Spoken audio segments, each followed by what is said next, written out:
We who believe in freedom cannot rest. We who believe in freedom cannot rest until it comes. We who believe in freedom cannot rest. How can you rest? We who believe in freedom cannot rest until the killing of black men, black mother, son, is as important as the killing of a white man, a white mother, son. We who believe in freedom cannot rest. We who believe in freedom the roller I get, the better I flow. That the secret to my going on. It's when the resurrection hands up the healthy day to run against the storm. I needed to touch for the power, and I needed for the light just to shine on me. I need to be one in the number that's really stand against tyranny. Believe in we and freedom. Don't you rest. We believe in freedom and freedom and rest. So that struggling myself don't mean a whole lot. I've come to realize and that teaching others to stay up and fight is the only way to survive. I'm a woman who speaks in a voice, must be heard. I be very to no man's altar. We believe in freedom and freedom. We who believe in freedom and freedom and our time down. We believe in freedom and freedom in our race.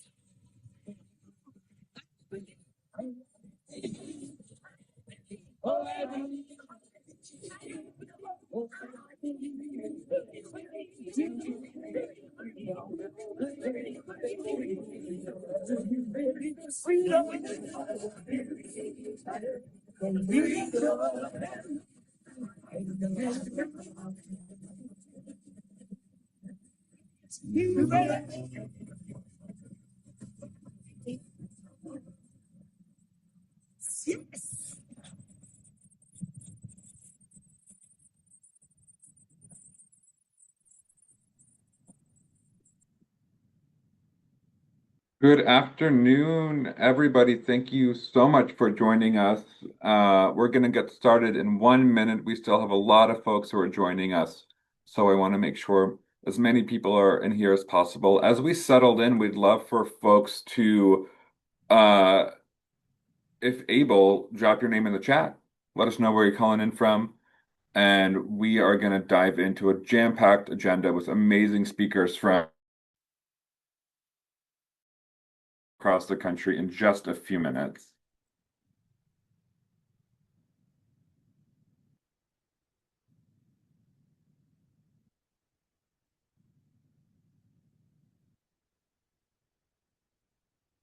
We have people from all across the country. This is incredible.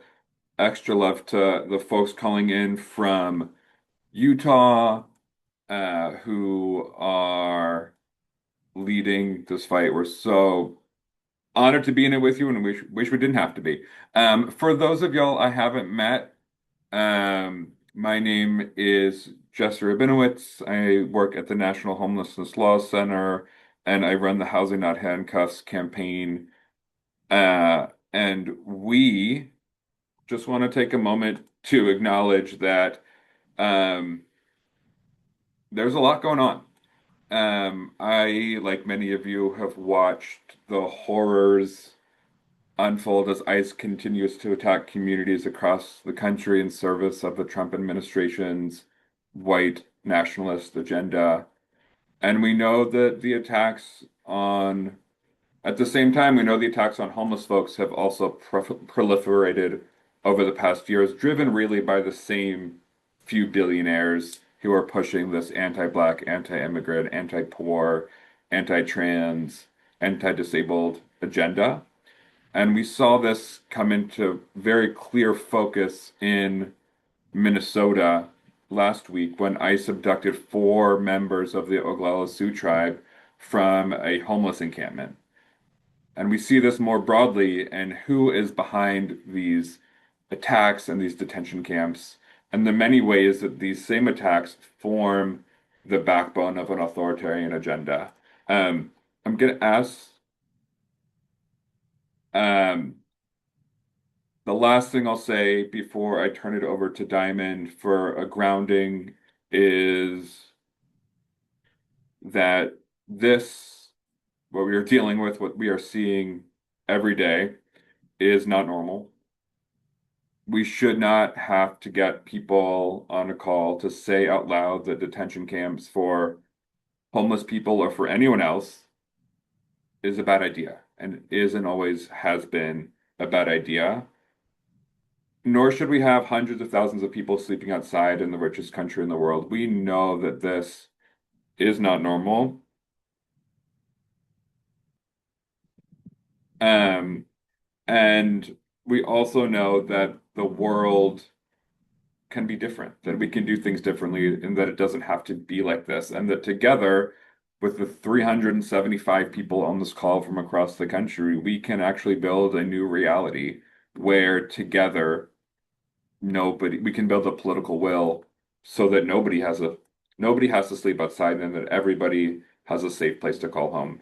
I'm gonna turn it over now to Diamond Dumas, who's going to give us a short grounding. Diamond, take. Well, thank you, Jesse. Hello, everyone. My name is Diamond Dumas. I use they, them pronouns, and I'm based in Jacksonville, Florida, which are the ancestral lands of the Timucuan people. Thank you for being here. It's important in a grounding to just acknowledge where people are. I know there are competing priorities at work, at home, in our relationships. And honestly, every day feels like a choice has to be made of where to put our finite and precious time and energy. So thank you for choosing today. And honestly, every day you show up the best that you can. This work is hard and it's growing harder by the day. No one should try to deny that. While what I can offer may seem small and in a brief amount of time on this call, I know it goes a long way. So I'll be the first to say, maybe today, maybe in the past couple days, but I see you. What you are doing matters. And we all know everyone deserves a safe, stable, healthy, and happy home. For those of us who are privileged enough to know and live this truth, I appreciate your continued efforts to ensure that that is true for everyone. And for those who are actively experiencing homelessness, know that your lived circumstances are valuable and necessary to this work, and you and your experiences are honored here. In our work, there are no strangers. Everyone is someone that we need to know or pay attention to one way or the other.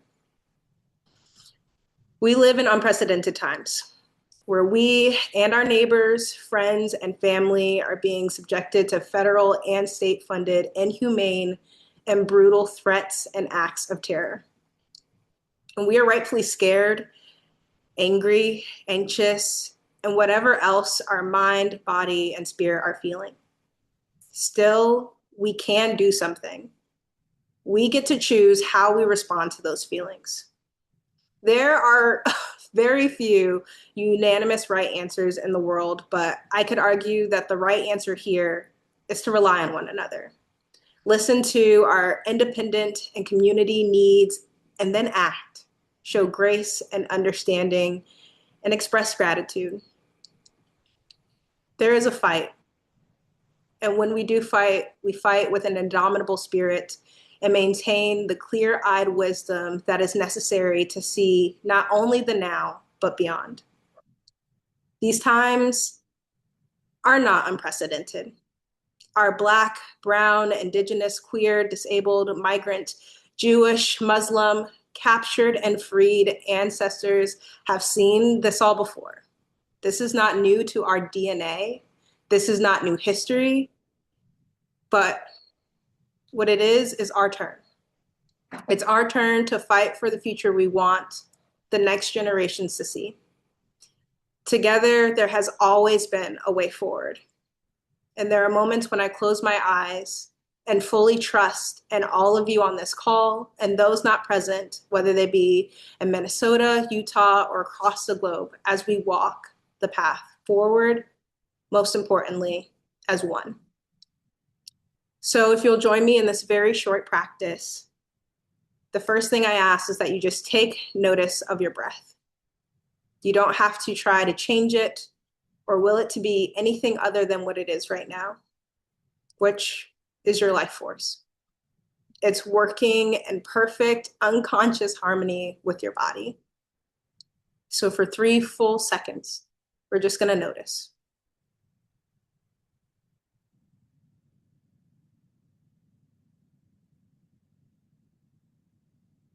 If you took a moment to close your eyes, feel free to open them. I ask that you bring the pieces of yourself back together. The you that may be parenting, the you that may be organizing, the you that may be holding down the fort, the you that may need a mental health break. I ask that you bring all those pieces of yourself back together in this one moment. For a physical demonstration of this, it looks like interlocking your fingers and pressing your palms together. There's a word often used in South African vocabulary called Ubuntu. It means I am because we are, or humanity towards other. On the count of 3, we're going to clap our hands together and say Ubuntu. I know we can't see each other or hear each other, and that's probably for the best on Zoom. But know that what we do here in this moment on the count of 3 is heard and felt deeply. This clap signifies that there is nothing but silence until we make noise. Take that as you will and need. So 1, 2, 3. Ubuntu. Thank you all, and I appreciate my time with you today.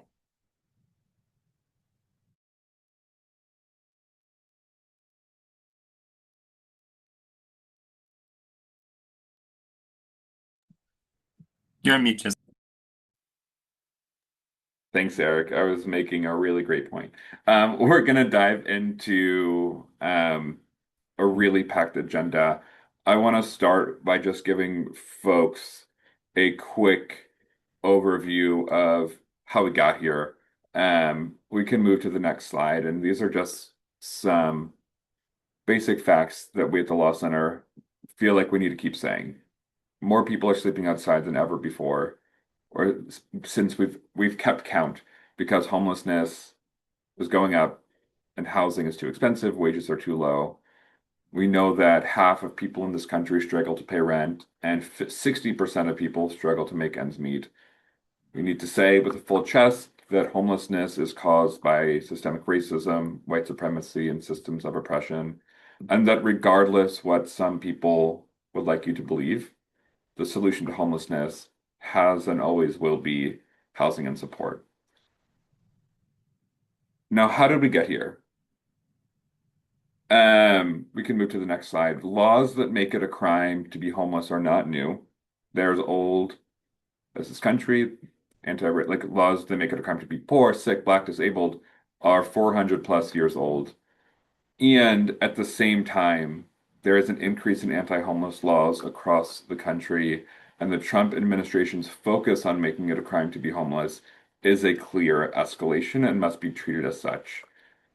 The next slide kind of maps out how my brain thinks about all of this work, and what we're going to try to do in the next few minutes is connect the billionaires at Palantir to the Cicero Institute, to the Grants Pass ruling, to Trump's anti-homelessness policies, the takeover of DC, and the proposed Utah detention camp. I'm going to give a quick overview on the next slide of who the Cicero Institute is, because it's become very clear to us that they operate in the shadows and we need to expose them for who they are. The Cicero Institute was founded by Joe Lonsdale, who was a Palantir co-founder and is a far right-wing billionaire. If folks are not familiar with Palantir, one of the many evil things they do is sell facial recognition technology to ICE that ICE has and continues to use to find and deport immigrants. These are not folks that are champions for justice. These are folks that are champions for profit. And the Cicero Institute has been pushing anti-homeless policies around the country, often through cookie cutter bills that make it a crime to sleep outside, that defund housing and support that we know we need, that increase the policing of people experiencing homelessness and make it easier to force homeless folks into forced treatment and government-run detention camps. And Utah, the focus of our webinar tonight, was an early adopter of these Cicero cookie cutter bills. And we have to be very clear that these out-of-town billionaires are paying lobbyists to push laws that make it a crime to be homeless through budgets and through policy in cities, states across the country, and now they are influencing the Trump administration, which should be keeping all of us up at night. The next slide shows this emergence of anti-homeless laws throughout the country. So this is a map that shows states that have passed or are considering anti-homeless laws. Now, all of these are not Cicero cookie cutter bills, but many of them are. And more importantly, the Cicero Institute has so polluted our national discourse and have tried to normalize this idea that we should arrest and ticket people for sleeping outside when they have nowhere else to go, that we need to put them at the center of our anti-homelessness advocacy and really focus on them as a leader in this backwards pull to lock folks up who can't pay rent. Many of these laws have been introduced this legislative season. I want to highlight a law in West Virginia that makes it a crime to be homeless, and it stipulates that if you cannot pay the fine, you will have to do forced labor. That should sound familiar when we come back to what's happening in Utah. But there is some good news. The next slide shows that we have had some success in defeating these anti-homeless laws. Last year, there were about 54 bills introduced in state houses across the country that made it a crime to be homeless. And thanks to the advocates like you and like everyone on this call, 80% of those bills were defeated. So we are seeing in real time that when people power goes up against billionaire power, we can and do win because we have things that these billionaires will never have. We have people power, we have truth, we have empathy, and we have the tide turning. We have people starting to recognize that rent is just too damn high, and that when housing prices go up, so does homelessness. We are also seeing a movement of people introducing laws in cities and states across the country that protect the rights of folks who have no place but to go outside. The Law Center drafted a bill that would restore the protections that the Supreme Court gutted about 19 months ago, and we've seen over a dozen states introduce a version of our Gloria Johnson Act, which says that people cannot be fined, ticketed, or arrested for sleeping outside if there's nowhere else to go. We want to be very clear that is not the floor, that is the basement. We should not have to fight for such basic rights for folks who have no choice but to live outside. But that's where we are. And that is an important stepping stone to get to what we really want, which is a country where everyone, regardless of what they look like, who they love, what they do, where they're from, has a safe place to call home. We can move to the next slide.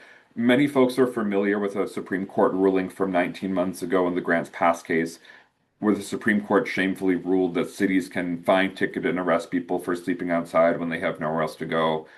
I want to remind folks that the Cicero Institute, this Palantir billionaire-backed think tank that is pushing anti-homeless laws across the country, filed a brief in favor of criminalization, in favor of the town of Grants Pass. So we have seen them influence state policy. We now see them influence the Supreme Court. And in the past 19 months, we can move to the next slide, cities have done just what we thought they would do. More than 300 bills have been introduced, 300 bills have passed in the past 19 months that make it a crime to be homeless since the Grants Pass case. Now, not all of these are the same, but many of these laws have things like 6 months in jail or $1,000 in fines. needless to say, if someone had $1,000 to pay that fine, they wouldn't be sleeping outside. And throwing someone in jail for 6 months makes it harder for them to find a job, harder for them to find housing, harder for them to get back on their feet. These laws, like this push to make it a crime to be homeless, make homelessness worse. We can move to our next slide. This is just a map that our friends at the ACLU pulled together that looks at a density of these anti-homeless laws. The darker red the state, the more anti-homeless laws they have. And we're going to be updating this very, very soon. So now we have seen how Cicero impacts states, how it has impacted the Supreme Court, and how the Supreme Court ruling through the Cicero Institute has impacted cities across the country. The next slide helps us see how the Cicero Institute has made the pivot from state advocacy to influencing the Trump administration. Again, Joe Lonsdale, co-founder of Palantir, is good friends and enmeshed in this far-right billionaire network with people like J.D. Vance, Greg Abbott, Elon Musk, Peter Thiel. If you've been tracking billionaire influence, those names should sound familiar. And he is now lobbying and meeting with the White House. I want to remind folks that Joe Lonsdale, just a few months ago, said that if he were in charge, he would bring up public executions. This is who we're dealing with. This is not normal. And we have seen, unfortunately, the Cicero Institute shape major decisions in homelessness policy at the Trump administration. We can move to the next slide. But we also know that Donald Trump has explicitly expressed his goal of rounding up homeless people and forcing them into government-run detention camps. He has said as such, and when his HUD secretary, Scott Turner, was questioned about if he supports rounding up homeless people and forcing them into camps, he was unable to reject the use of camps. Now, we think that anyone working for the government should be able to say we don't put people in detention camps. And unfortunately, our HUD secretary does not meet that qualification. We can move to the next slide. We have seen the Trump administration, through executive order, through budgets, through policy, through rhetoric, enact the Cicero Institute's template bill through various things like their executive orders and through proposed funding changes that would have changed how states and cities get funding for homelessness. Now, I do want to note a small victory thanks to advocacy and legal advocates here on this call and across the country. We have successfully stalled these major funding changes in court, not once, but twice. And we take pride in that. And we know that when we fight, we can win, but we have to keep fighting. So we did see Trump introduce and author an incredibly, frankly, racist homelessness executive order that does nothing to help people experience homelessness. And it continues to scapegoat them and demonize people who have no choice but to live outside. And we saw on the next slide, the first instance of how this executive order was put into effect was Trump's takeover of Washington, D.C., where he explicitly focused on rounding up, on harassing people experiencing homelessness and throwing away their belongings. These are pictures that I took. People were not offered housing. People were not offered shelter. They were instead met with guns and sirens and trash trucks. That does not help anybody. We can move to the next slide. I want to take a step back, and I promise I'm almost done talking. The push to make it, click through 2 more times, Sam. The push to make it a crime to be homeless didn't begin with policies. It began with dehumanization. And dehumanization is a key way that authoritarianism takes over. We see this in words, like when the Fox News host called for the killing of homeless people. We see this in the valorization of the man who killed Jordan Neely, who was a homeless New Yorker. He was not only celebrated, the Trump administration invited him to sit in their box at a football game. And we see this in policies, like the Cicero law in Kentucky that led to the ticketing of a woman for being homeless while she was in active labor. And we see this in anti-homeless laws that have displaced and even killed people who have no choice but to sleep outside. Dehumanizing words have become dehumanizing policy and dehumanizing action. And part of our work and part of what I want to charge us with is to remember that our collective humanity must reject this constant dehumanization and demonization of folks who have no choice but to live outside. Part of the antidote to dehumanization and authoritarianism is collective solidarity. And if your collective solidarity and empathy does not extend to folks sleeping outside, now is a really good time to ask why not. Let me say that a different way. The movement to fight authoritarianism and create a just country is not complete if it leads out the needs and perspectives of folks who have no choice but to live outside. And make no mistake, on the next slide, this is textbook authoritarianism. The Trump administration and their cronies are testing power grabs and forced detention of vulnerable groups. They are spreading disinformation. They are using fear and discomfort to enact a repressive agenda. What starts with homeless folks, what starts with immigrants, what starts in DC, what starts in Utah will not stop there, which is why we all have a role to play in this fight to ensure that everybody has a safe place to live. I promise I'm going to shut up now, and I'm going to turn it over to Renata from the Florida Immigrant Coalition to help us draw some more of these connections and why we stand in solidarity with the fights to stop detention camps of any type across the country. Thank you, Jesse. Hi, everyone. I am Renata with the Florida Immigrant Coalition. We are an organization of farm workers, lawyers, labor unions, students, social justice advocates who came together to support, to protect, to uplift our neighbors who are immigrants. And I am here today because we are facing a very cruel, highly weaponized, and lawless anti-immigrant crusade in the United States. But make no mistake that this is not about immigration. What is happening in Florida and across the nation is really about power and money, as Jess has illustrated for us. And this picture is very, very clear when we talk about detention, and even more when we talk about those detention camps. We are being targeted by a very powerful elite that profits from locking our neighbors up. That is the reality.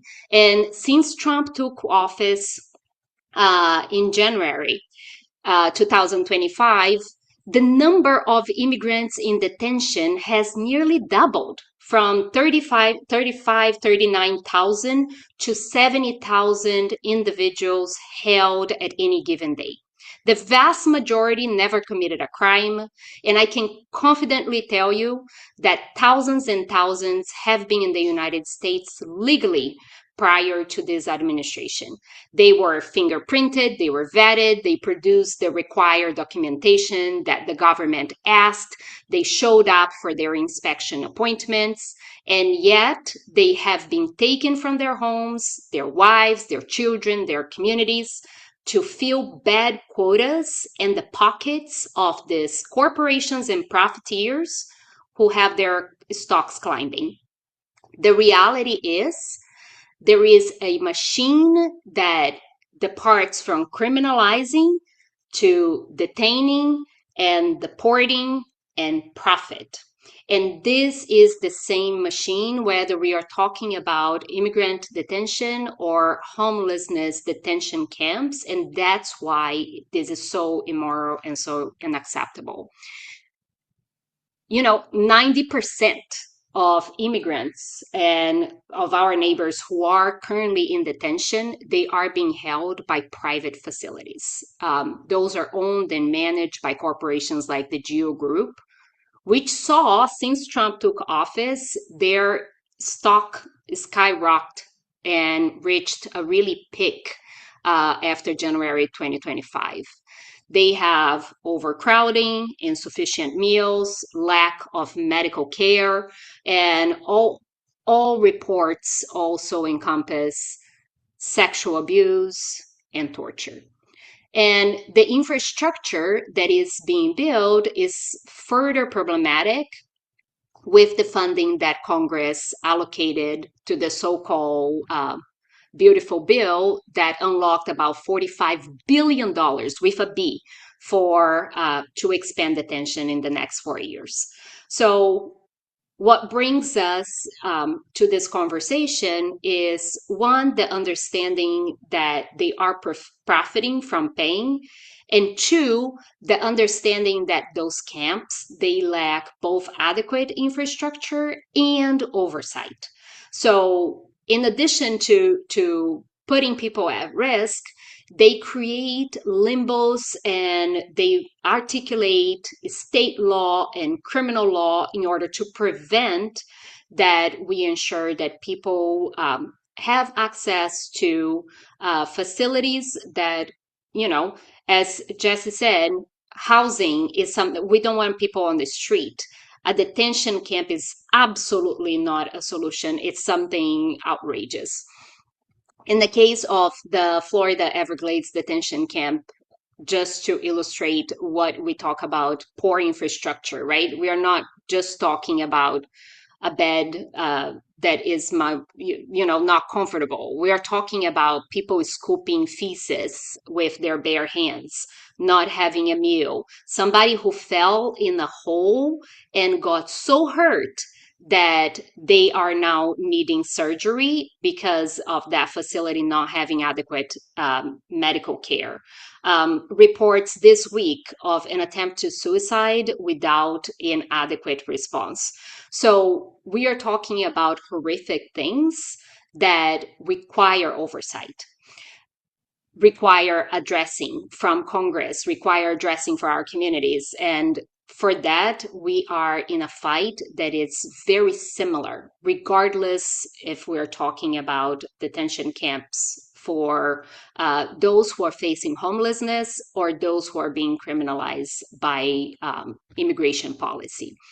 Last thing that I'm going to say is that with the Florida Immigrant Coalition, we worked to shut down camps before. This fight is not new. We had to drive CCA, the now called Core Civic, away from Florida. And we were successful in closing the detention camp for children in 2019. In Homestead. And we did so by talking to policymakers, coordinating vigils, coordinating local leaders, and voicing our concerns, talking about land use. So the call to action here is really that we do everything that we can to be vocal, to boycott, to divest, to check every single retirement account to make sure that no dollar is going to those profiteers, to taking care of land use, to use development policy to ensure that it's not facilitating those camps from sprouting. Talking to every leader, every neighborhood in every capacity, because when we are all fighting against the homeless detention camps, we are also fighting against the camps that are hurting our communities who are immigrant. So thank you. Thank you so much, Renata, and thank you for the amazing work you're doing in Florida. And I find a little bit of hope in the fact that y'all stopped the camp from continuing operation. I am really proud now to turn it over to Utah Representative Angela Romero, who is the Utah House Minority Leader, who's going to talk to us a little bit about what is actually happening in Utah and what's been proposed by the governor. Well, first I want to compliment Renata, and it's because of community organizations that are on this call today and others that we were able to stop a detention camp from coming to Utah right now. We don't know if the camp is going to come, but because advocates reached out to us as policymakers in the county and at the city level and at the state level, we were able, because of them, the sale of this property from a private owner was stopped from happening. And so now I'm sure they're still looking for another place to put this detention center here in Utah, but the current property that they were looking at is no longer for sale. So I just want all of you to know, as policymakers, we rely on you, especially here in Utah. We're a 45-day legislative session, so we're a part-time legislature. We don't have many staff. I'm in the super minority. There are 75 members in the House, and only 14 of us are Democrat because of gerrymandering. And so if it's not for all of you and the voices we hear in the community, sometimes we can't be everywhere at one time. And so you are a vital lifeline for many of us that are elected officials. So I just want to say thank you and thank you for having me. Right now, we're looking at also from the detention center. So I said from the concentration camp to the internment camp, and what we're talking about when it comes to homelessness. We saw some legislation passed this past session. It's important to note that many of the elected officials here in Utah are connected. They have a direct line to the White House. So we see a lot of anti-immigrant, people that are unhoused coming straight from the White House to Utah because of that connection between some of our elected officials and with the President of the United States. There is a campus that they're looking at, but because of the recent legislation, my mind is blanking right now, but because of the big beautiful bill, I hate to say that word, but because of that, we are looking at a 300 million fiscal cut here in Utah, and also 200 million the following fiscal cycle. So we're talking about 27 and 28. And so it'll be really interesting to see if they can fund this homeless campus that they want to fund.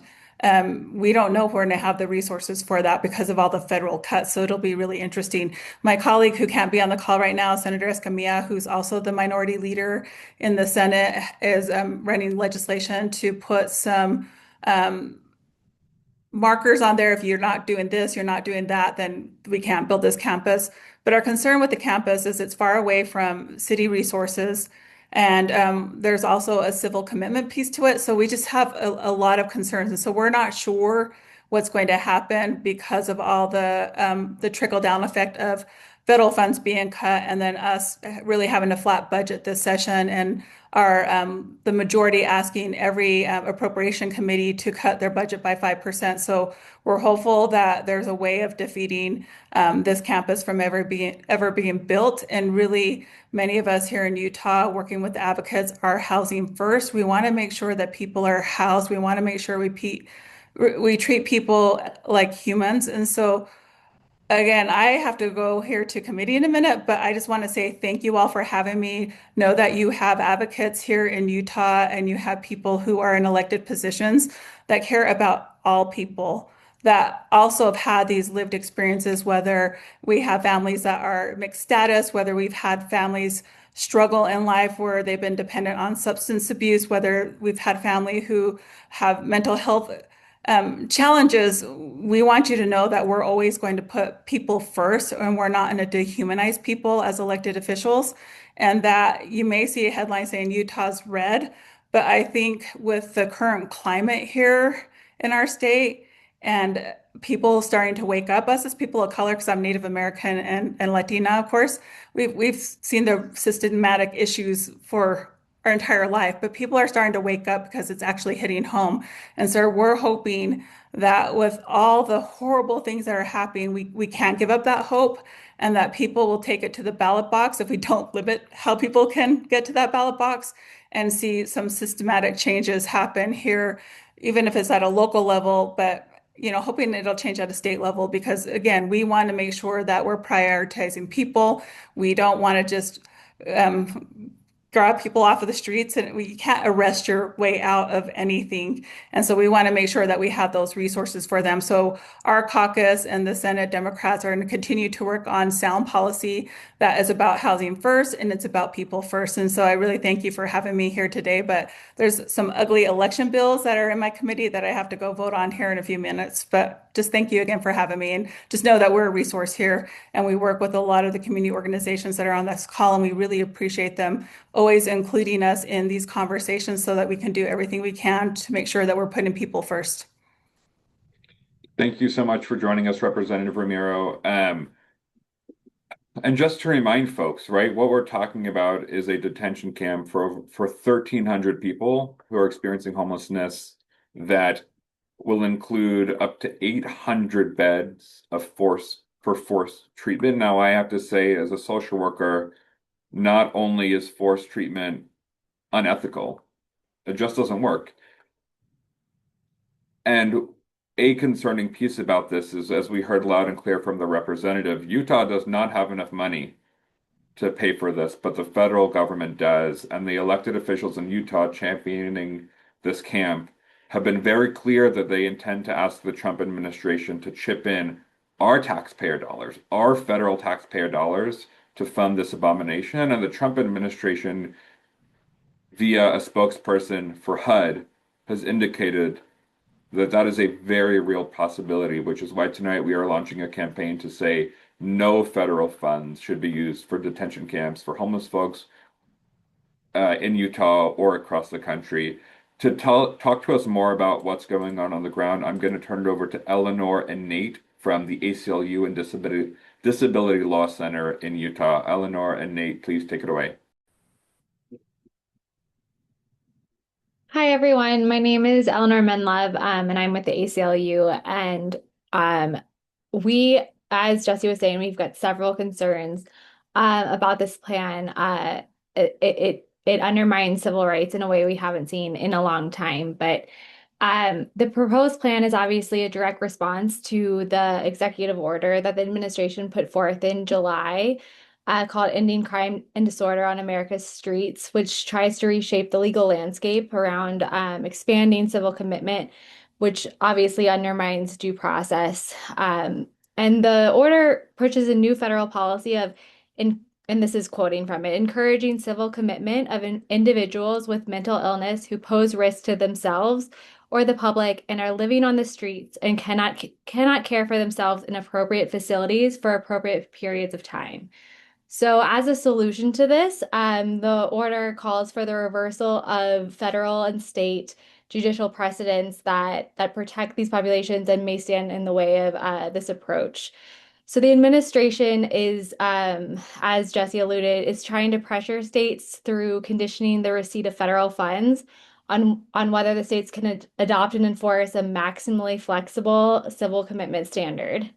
And the plan presented here in Utah includes hundreds of beds for involuntary civil commitment with little to no guardrails, and is a very frightening realization of what the executive order envisions. We do have several constitutional and civil rights concerns, like I mentioned. The plan seems to run afoul of due process protections in the 14th Amendment. And the Supreme Court has several very helpful cases on this already that have repeatedly found that involuntary civil commitment is a profound deprivation of liberty. One case in 1972 called it a massive curtailment of liberty. And then in 1979, the Supreme Court ruled again that involuntary civil commitment is a significant deprivation of liberty and requires clear and convincing evidence of the necessity of such confinement, which is also the standard here in the state of Utah as well. And so as the Supreme Court has held, a person can't be confined solely because of mental illness if they're not dangerous and can safely live in freedom. And that's another case from 1975. But like we know, the Utah plan envisions committing people who are unable to care for themselves and specifically unable to financially take care of themselves. But we in the courts know that this falls far short of the constitutional benchmarks, and it enables arbitrary and prolonged detention based on mental illness and addiction instead of any actual threat to oneself or a danger to others. And I will hand it over to Nate to discuss a little bit more about the ADA concerns of the plan. Thanks, Ellie, and thanks everyone for being here. My name is Nate Krippis. I'm the Public Affairs Supervising Attorney with the Disability Law Center in Utah. We are the state's protection and advocacy agency. As Ellie mentioned, we do have some concerns about this proposal and violating the Americans with Disabilities Act. Under the ADA, Title II of the ADA specifically states are obligated to provide services to people in the most integrated setting appropriate to their needs.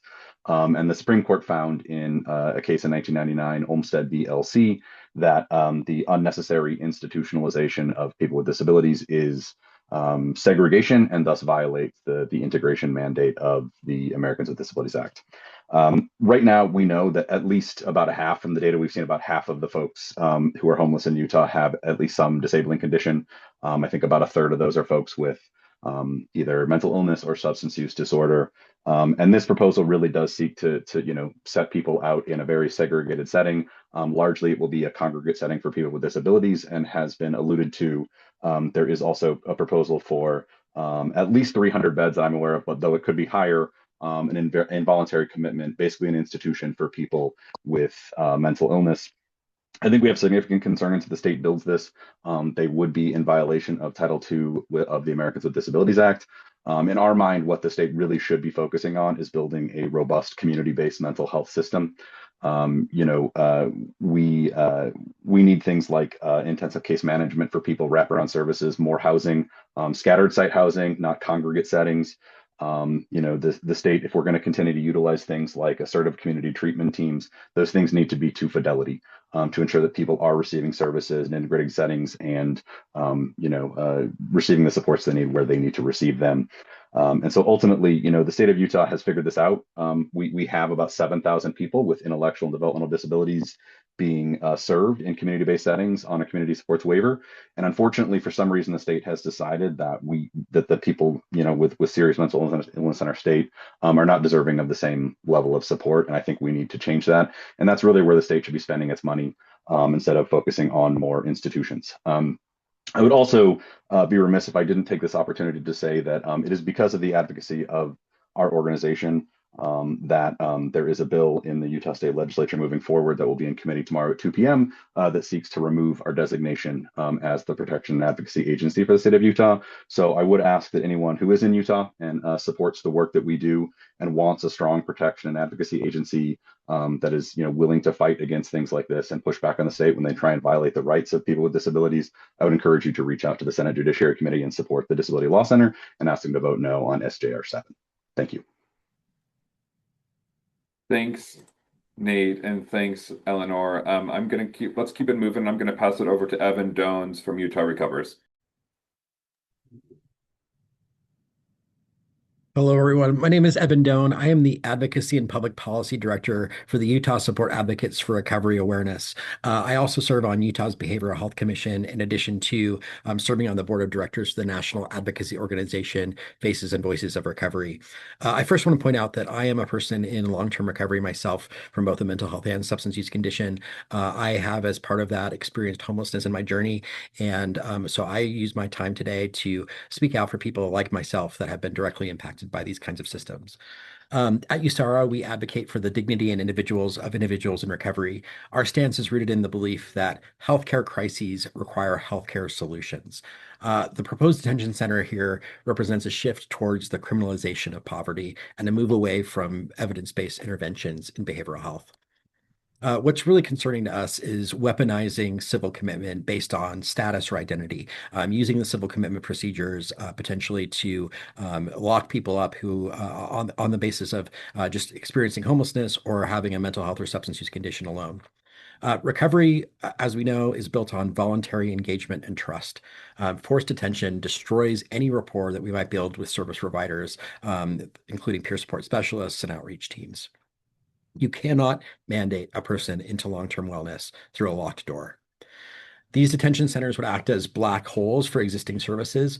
When a person's detained, they lose access to their current supports, they lose access to their providers, they lose access to their community supports, and we cannot see that happen in these instances. Utah's seen a lot of success. We actually have a really robust behavioral health care system, especially in Salt Lake County. We've seen success with Housing First and helping to reduce the number of people experiencing homelessness in our state, and also using peer-led models. Diverting millions away into a detention facility is fiscal and moral regression of our resources. The focus should really be on permanent supportive housing and strengthening the safety net for people experiencing behavioral health crises. I also want to point out that this is, this is coming up here in Utah, but this is not just a Utah issue. This is being used as a blueprint that's being watched by other states and by the Trump administration to replicate this model across the country. And so we're really trying to focus on stopping what's happening here in Utah first, so that we can stop it from spreading across the country at large. We really need to demand a solution that involves the voices of people with lived experience in this space. In my work, I use the rallying cry, "Nothing about us without us." If we're going to be talking about people experiencing these issues, we should include the voices of people who have gone through addiction and recovery and mental health supports and recovery to highlight existing solutions. We also are calling on our national partners to help support our push for community-based treatment centers and open-door, trauma-informed community supports rather than gated punishment centers. Here at USARA, we know that recovery really flourishes in the community and not in isolation. A detention center is a monument to our failure to provide adequate housing and healthcare. We need beds for treatment and roofs for shelter, not cells for the vulnerable. Thank you. Thank you, Evan, and thank you for helping reminding us that this is really about people. I'm going to turn it now to Jess Lucera, who is a social worker who's been working on this for a long time in Utah. Jess, take it away. Thanks, Jesse. Thanks for the opportunity to speak today. It's really good to be in solidarity with y'all, especially at a time when it can feel like our sense of agency is slipping away. Like Jesse said, I'm a Utah social worker, I'm a community engaged scholar, I'm a rural homeless advocate. And I reached out to some of my rural provider network so that I could represent some of their views with y'all today. The massive homeless campus that's being proposed in our state ignores decades of learning about what actually works. The detention camp would allow people to be confined against their will, not for committing crimes, but for being homeless. I hope that Representative Romero's assessment of the budget constraints in our state means that this won't get funded this year. But the threat remains that federal funds will be leveraged for this purpose, as Jesse shared as well. And my concern is similar to Evan's, with Utah vying to be the blueprint for the rest of the country. I'd expect that the federal funds will be there if we don't act. The evidence is just so clear. Criminalizing homelessness is more expensive and less effective than housing-centered solutions. Punitive approaches don't reduce the number of people experiencing homelessness, and they can actually break connections with providers trying to help. Across Utah, homelessness looks different than it does in rural Utah in particular. It looks different than it does in Salt Lake City. One of my rural colleagues said recently, we don't assume that everyone who is housed is the same. So why are we assuming that everyone who is unhoused is? In rural areas, most people experiencing homelessness are local residents who are homeless for the first time. It'll serve no one to ship folks to a campus hours away to be held accountable. They need housing stability close to their families, their schools, and their jobs, not displacement. Community agencies are literally struggling to keep the programs they already operate open because of state and federal funding doesn't cover the costs, and it isn't flexible enough to meet rural needs. Case management, which is the backbone of keeping people housed, is underfunded and it's slipping out of reach. If massive state dollars are pulled into one centralized campus, rural providers fear that their programs will buckle to sustain the campus. Some services that barely survive on shoestrings could simply close. We've seen this before in our state when the state centralizes systems, ignores local expertise, and disrespects the vast diversity of challenges and potential solutions. Rural communities end up worse off. Another issue that can't be ignored and is really relevant here is governance. Right now, service provider voices are not just underrepresented in our state, they are systematically sidelined.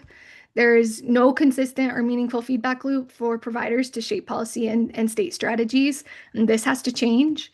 Providers aren't obstacles to reform, they are the people doing the work. I just want to name how demoralizing this moment is for my rural colleagues. Providers are being asked to operate at an unsustainable pace of change in our state, driven by federal priorities and rapidly changing state directives. They're told to meet benchmarks, and they do. They meet the outcomes the state sets, and then they're told that they are ineffective, unaccountable, and unconcerned about outcomes.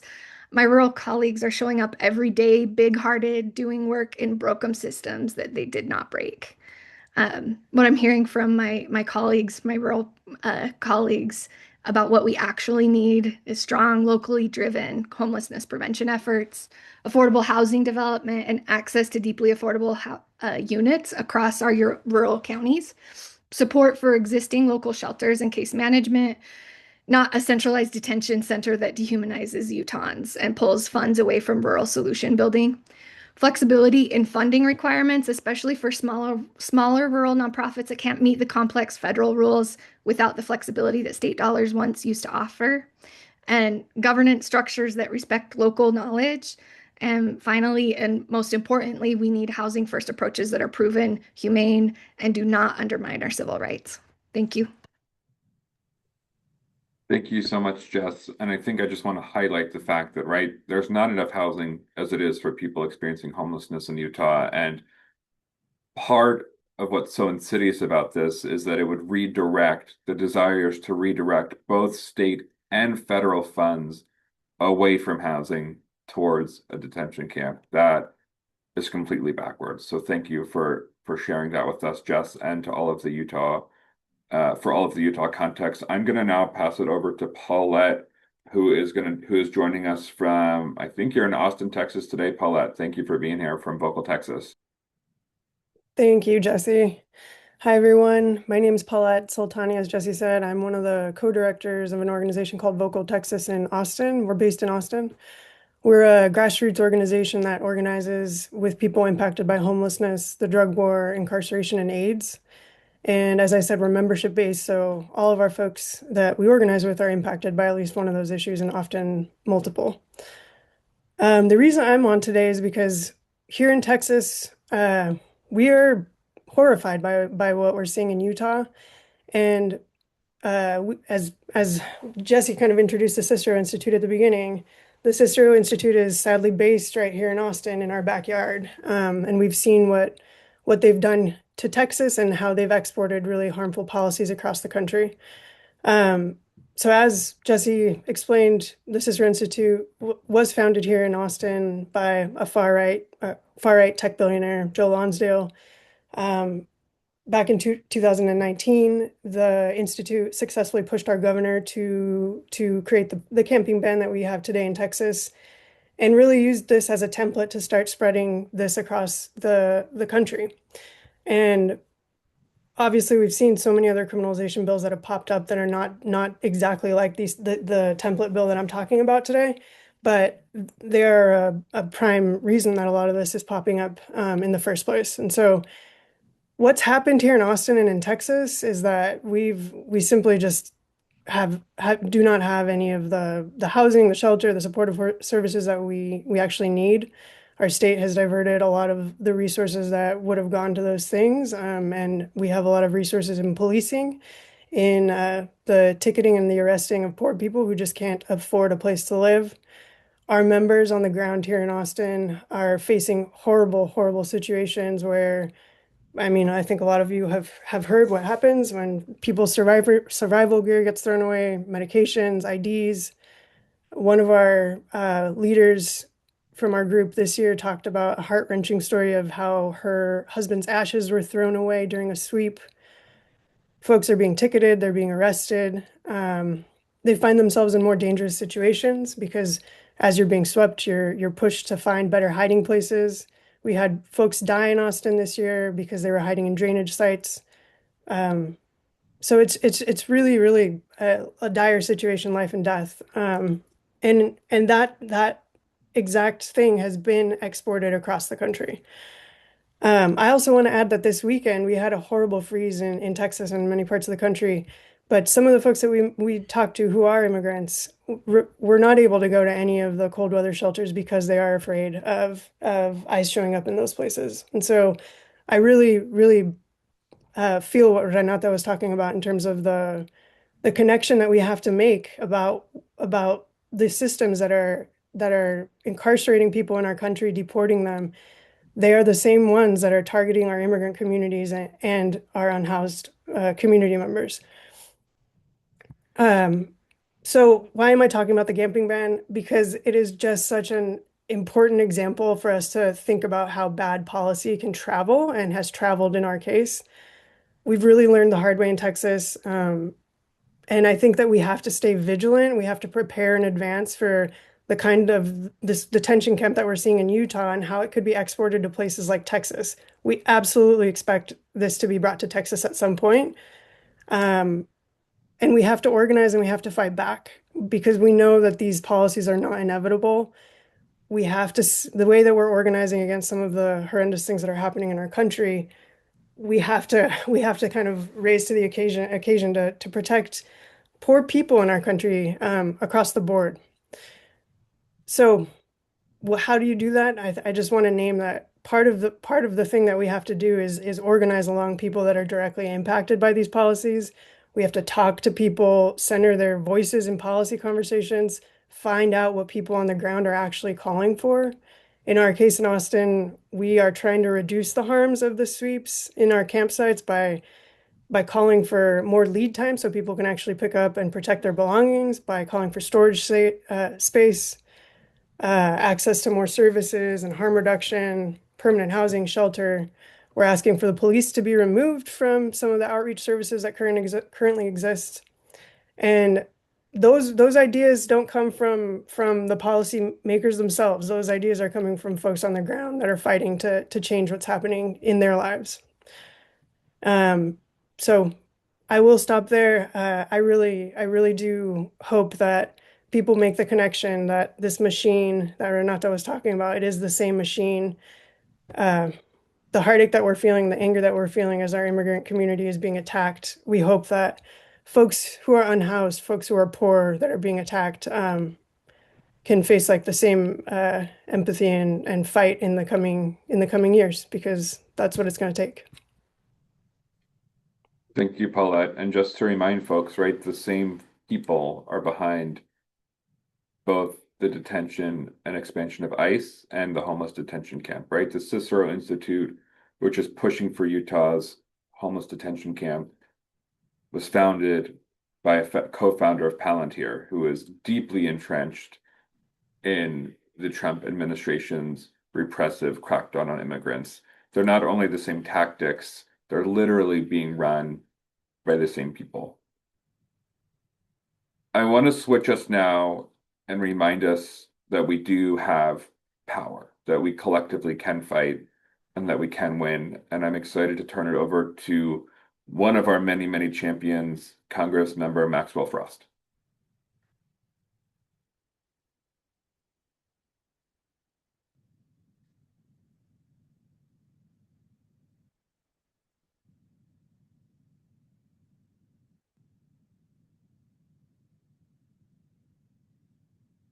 The state of Utah is proposing something both very radical and very inhumane. They're proposing taking massive amounts of money that's used to help with homelessness and use that money to build a massive government-run detention and internment facility to have homeless people in. This would be the first homeless detention camp to be paid for by taxpayer dollars using federal money in our nation. Why should you care about this even if you don't live in Utah? Well, it's because this proposal is kind of a test, and they want to take it and export it to states across the entire nation, including my state of Florida. This is all part of a very far right-wing billionaire push to make it a crime to not have a place to sleep at night. It raises concerns about forced displacement, forced labor, and the fact that our nation should not be making it a crime that people don't have a place to live.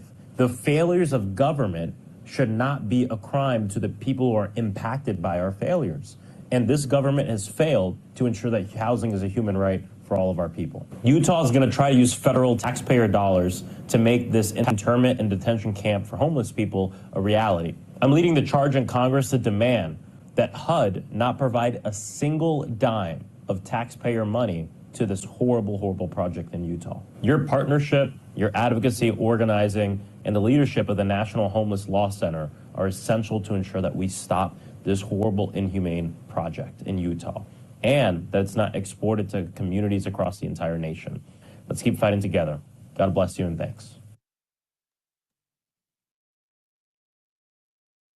We're so glad that Congressmember Frost was able to join us via a recorded video because he is busy doing the actual work of governing. I want to move us now to our next slide to talk about this campaign that we've been building to. I want to make it very clear that the federal government has set the stage to use your tax dollars and my tax dollars to build a government-run homeless detention camp outside of Salt Lake City in Utah. Again, the governor of Utah has said as such, and HUD has said that they are interested in learning more about a proposal. We also know that the Cicero Institute is both working in Utah and in Washington, D.C. We know that right-wing folks from people like Robert Marbut and the Goldwater Institute and the Manhattan Institute are deeply embedded in this homeless detention camp. There's a network of right-wing activists trying to make this detention camp in Utah a reality. We have to out-organize them. We have no choice. We cannot let this become a reality. So we are launching today, right now, a campaign to demand no federal funds for homeless detention camps.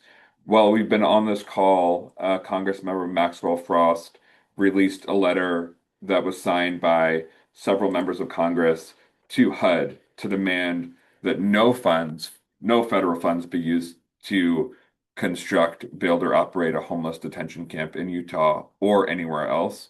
And we're grateful for the few members of Congress who are taking bold action to make sure that we do not return to the past, that we do not return to a time when people were rounded up for being poor, sick, or disabled in this country. We have seen this before in our country and across history. At no time has rounding people up and forcing them into camps ever been a good thing, but that is exactly what Utah is talking about right now. We cannot let it happen. So we're going to drop a link in the chat for you to email your elected officials and demand that no funding be used for homeless detention camps. And we want to give folks a few minutes to take action right now because we know that when we take action together, we are powerful, we can mobilize, we can win, and that we need everyone on this call to spread the word. And I'm going to ask Sam to move us to the next slide. We also have a website that we're going to put a link in the chat for that has all of these resources in one place for you.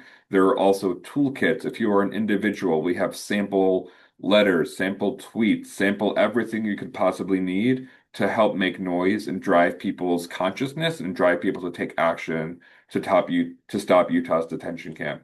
If you are an organization, we also have an organizational toolkit that you can use to take action and leverage your organizational power to take action and stop Utah's government-run homeless detention camp. One of the things that we are seeing is that everyone is exhausted, and I too am exhausted, but we cannot let that exhaustion win. Um we cannot let that be the reason why Utah moves forward with the creation of a government-run detention camp. We can rise together. We can fight this, as we learned from our friends in Florida. They have fought detention camps and they have won. We can and must do the same thing in Utah. But we also know that, as Paulette said, as Evan said, what starts in Utah may spread across the country. So we have to make this as politically challenging as possible. And that is going to take raising awareness, raising this issue, and demanding that no one in Congress, no one in the White House use a dime of federal taxpayer money to round up homeless people and force them into a government-run detention camp. Not in Utah and not anywhere else.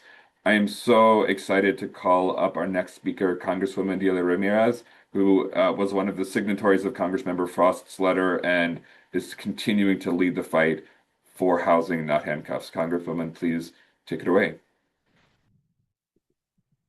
Thank you. I think I need help getting my video starting. So if you can there you go. I just asked you. Perfect. Does that work? That works. There we go. Well, thank you. And it was really good to jump on and hear my colleague, one of my closest friends in Congress, Congressman Frost, and all the work that he's doing every single day. By the way, we both came in the same class, along with Congressman Casar, Garcia, and Summerlee.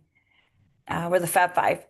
Well, folks, as you just heard, Congresswoman Delia Catalina Ramirez, and I get the honor of representing Illinois' 3rd Congressional District. It's a district that starts in the northwest side of the city of Chicago, and it goes into the northwestern suburbs. And look, before I even begin, I want to really ground us to understand that much of the work that people like me and Maxwell are able to do is because of the work that you're doing on the ground every single day. So I want to just really thank our panelists for being here today, for the ways that you show up for our community when the cameras are on, and especially when the cameras are not on, for sharing your expertise and your continued advocacy. I also want to acknowledge that we are living very difficult times these last few months, but frankly, this last year has felt like 20 years of pain. And so many members of our communities are every single day wondering, If today is another day where they might be just one paycheck away from being unhoused, or if it's a day that they're going to end up in detention, where they're going to get killed by their own federal government. And look, the reality is that everything that is happening, whether it's the cuts to services that Americans rely on, whether it's mass detention and deportation, whether it's attacks on human rights defenders, on the displacement of unhoused people, it's all interconnected. We know this. Over the last year here in Chicago, our neighbors across the country, as you were saying, what happens in one city, in one community, we know it's inevitable before it impacts other communities. But what we've seen is we've seen people disappeared off the streets, placed in processing centers and detention facilities, all of it for profit. And we know that this administration is not going to stop there. The administration has made it its mandate to violently target, displace, and disappear unhoused people by forcing them into homeless detention camps. Let me paint that picture for us. Since its inception, detention has been dehumanizing.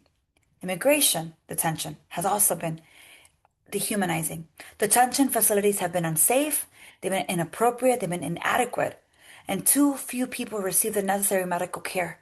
Too many people die in detention. And now you have Trump and his billionaire lackeys who've devised another plan to force our unhoused neighbors into unsafe, inappropriate, inadequate detention camps.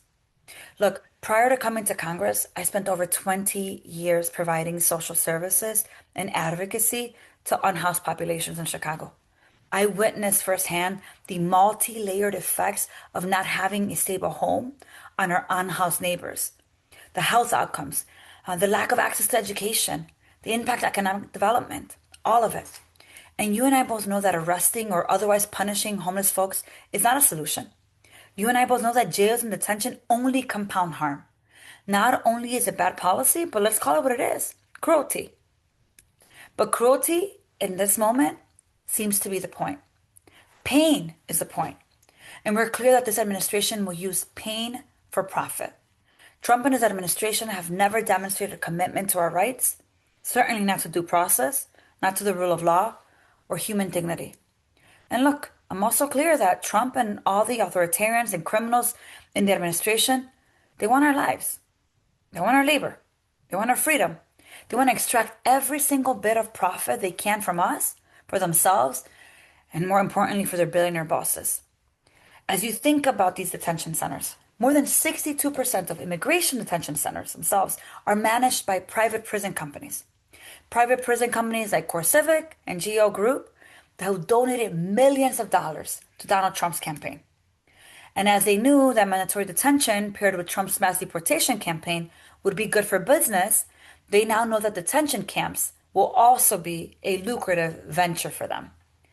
They don't care about our dignity. They only care about their bottom line profit. And they're going to continue to try to extract profit from our community's pain. Their willingness to inflict pain to extract profit is the same impulse that leads them to wage illegal wars for Venezuelan oil, bombs in Gaza, and stripping the American people of affordable health care. It is all interconnected. And as long as they profit, they don't care if we're sick, they don't care if we're starving, detained, deported, or dead. And that's why I think this conversation is so important, because we have to draw a line in the sand. We have to meet the moment and reject detention in all of its forms. And it's why I just recently introduced the Melt ICE Act that would end immigration detention and monitoring, disrupt DHS's immigration enforcement. And here's the part that I think is most important for the work that we do in housing. It would require that those dollars be returned to our communities, those taxpayer dollars, to invest them in housing and healthcare. And look, as a co-chair of the Homeless Caucus, I understand that we have to reimagine how we use our funds. And the reality is that no federal funds should be used for detention camps, whether it is to target immigrants or to target our unhoused communities. And that's why I'm such a proud co-sponsor of Housing Not Handcuffs, and I'm supporting litigation to end the criminalization and detention of our unhoused neighbors. And I'm standing opposed to any let me say that out loud again, any federal funding to create detention camps. Because I believe that in this moment, members of Congress have to decide, will they have the moral courage and moral clarity to choose not to fund our death and destruction, to choose another path, to say loud and clear that no more mandatory detention, no more private detention facilities, no more family detention, no more punishing our unhoused neighbors. We have to reclaim our dignity. You and I know we have to restore due process, and we have to end detention in all its forms. And it also means we don't go back to 2024. We actually go forward to a society where housing is a human right and we do not criminalize people for being unhoused. So Maxwell and I are going to continue to fight with you for every single thing, including housing for all, so that people can really thrive. And I'm so grateful for the ways that you all continue to push us to do better. So thank you, and let's keep organizing. Thank you so much, Congressmember Ramirez. And I just want to lift up this fact that we have enough, right? We have enough money in this country to make sure everybody has housing, food, healthcare, access to the support they need. But our priorities are backwards. We have an administration that would rather fund detention camps and ICE raids and the deployment of National Guard to where I live in DC, instead of making sure people have their basic needs met. But I think we're at a turning point, right? 60% of the people in this country struggle to pay ends meet. Half of people in this country struggle to pay rent. People realize that the system is rigged and that we need to fundamentally reimagine how we use our money to build communities that are safe and just and thriving. And we know that safety and dignity starts with communities where everyone has their needs met, needs like housing, healthcare, and food. We have enough. We just have to demand that our elected officials at the city, state, and federal level use their power for good, not for evil. I want to call back up our brilliant panelists from Utah just to see if they have any closing thoughts, things they wish they had said, parting words before I wrap us up. And as they turn their cameras on, I just want to remind folks that we have this action alert to email members of Congress to the White House to tell them no federal funds for detention camps. I can actually see how many people have sent emails, and it is not nearly close to the 326 people who are still on this call. So if you have not sent your email, I'm waiting for this number to tick up, and I really hope that folks can take time today, right now, before they forget, to demand that their elected officials refuse to spend any of their taxpayer dollars on homeless detention camps. Nate, Evan, I think Eleanor's still here. Jessica, please feel free to just turn off your cameras and let us know what you want to close with.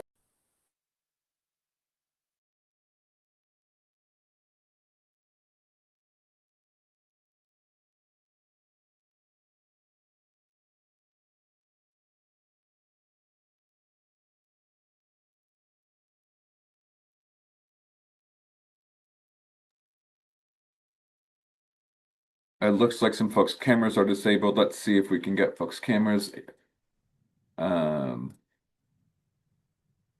again. Sorry about that. Here we go.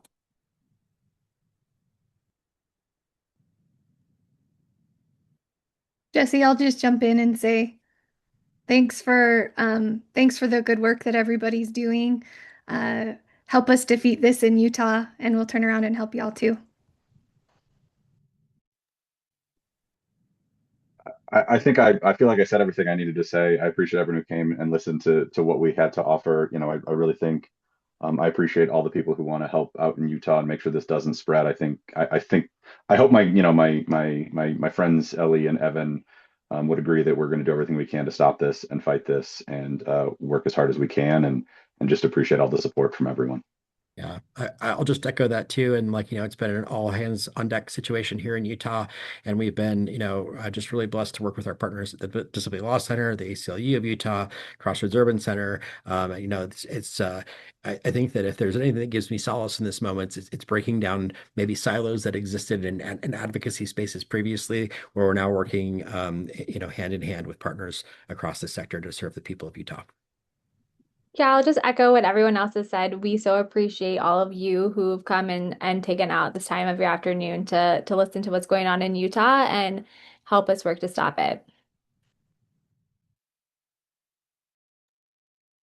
Amazing. Thank you so much, everyone. And I'm not sure, I just want to make sure you know that you're getting a ton of love in the chat. People are really fired up. People are really ready to take action to stop this in Utah and to stop it from happening anywhere across the country. Before we wrap, I just want to take a few moments to thank the amazing team behind the scenes who is making all this possible.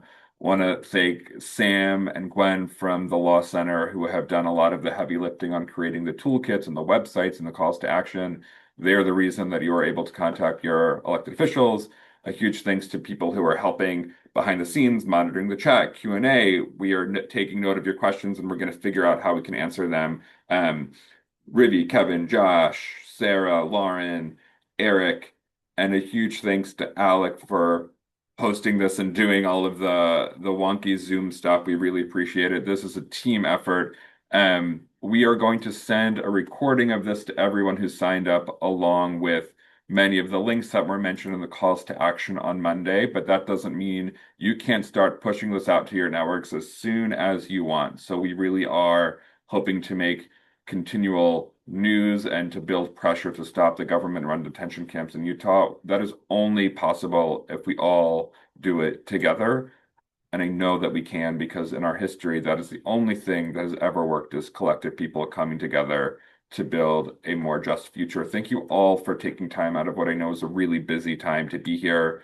We're going to end a few minutes early, so I hope you can take a few minutes to do what you want to do for yourself and have some fun, relax. And I hope everyone has a great night. Thank you so much.